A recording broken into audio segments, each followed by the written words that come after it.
उज्जैन में सिंधिया ट्रस्ट की संपत्ति रामघाट पर जहां पर पूजा पाठ करने वाले पंडित पुजारियों से लिया जाने लगा अब शुल्क। पहले यहां बैठकर निःशुल्क कराते थे पूजा पाठ। अब कांग्रेसियों लगाए आरोप सिंधिया ट्रस्ट और बीजेपी नेता राज्यसभा के सांसद ज्योतिरादित्य सिंधिया पर।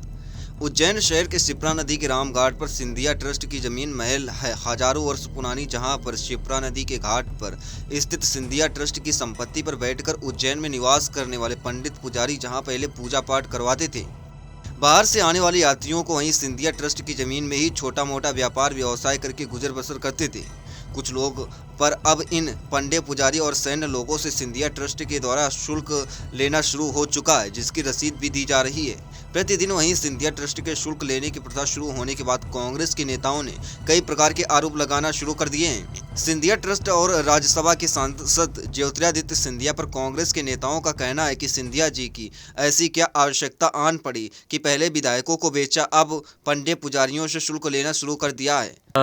गुरुजी बताइए, सिंधिया ट्रस्ट के द्वारा किस प्रकार से अब रसीदें काटी जा रही हैं, किस प्रकार से शुल्क लिया जा रहा है और किस प्रकार से क्या हो रहा है?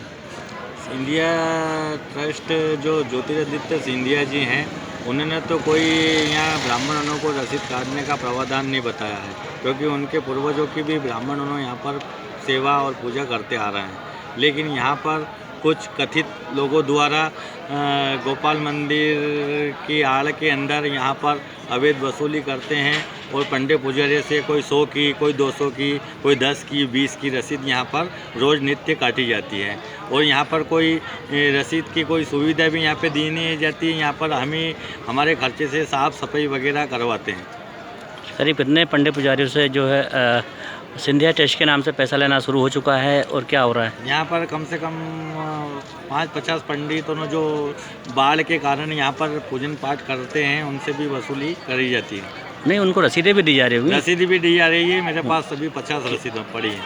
अच्छा, क्या लिखा हुआ उन पर? उन पर ना तो रजिस्ट्रेशन नंबर लिखा हुआ है सिंधिया ट्रस्ट का, और खाली गोपाल मंदिर ट्रस्ट लिखा हुआ है। आपसे ये 10 की रसीद काट रहा हूँ और ये देखिए आप सबूत, यहाँ ये 50 रुपये यहाँ पर। नहीं, ये अभी गुरुजी से 50 शर्मा पत्रकार। जिस प्रकार से सिंधिया ट्रस्ट के द्वारा जो ट्रस्ट की भूमि है, ट्रस्ट की संपत्ति है, वहाँ पर राशि लेना शुरू हो चुका है। कहीं 20 रुपये, कहीं 30 रुपये, कहीं 100 रुपये। अब पहले नहीं ली जाती थी, अब ली जा रही है। किस प्रकार से क्या है? अमन बेच देंगे, चमन बेच देंगे, कफन बेच देंगे। जागो मेरे उज्जैन वासियों, नहीं तो ये सिंधिया जी कालिदा महल और पूरा उज्जैन बेच देंगे। जब से ये भारतीय जनता पार्टी में गए हैं, जब से हाय पैसा करने लग गए हैं। वो विधायक उनको भी बेच मारा उनने, सबको बोली लगा दी उनकी करोड़ों रुपए की। और जो यहाँ पे उज्जैन एक पिछड़ा हुआ क्षेत्र है, गरीब लोग यहाँ पे अधिकतर रहते हैं।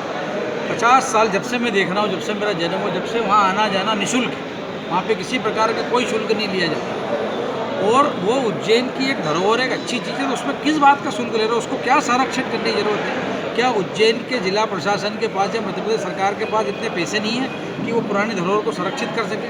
गरीब लोग अब कैसे वहाँ पे 50 रुपये, 100 रुपये देखें, वहाँ उसको देखने के लिए जाएँ? तो मैं तो इसकी निंदा करता हूँ और सिंधिया जी को भी भगवान सद्बुद्धि दे। इसलिए महाकाल भगवान से प्रार्थना करता हूँ कि थोड़ा ये काम धंधा छोड़ के थोड़ा लोगों की हित की तरफ भी ध्यान दिया करिए।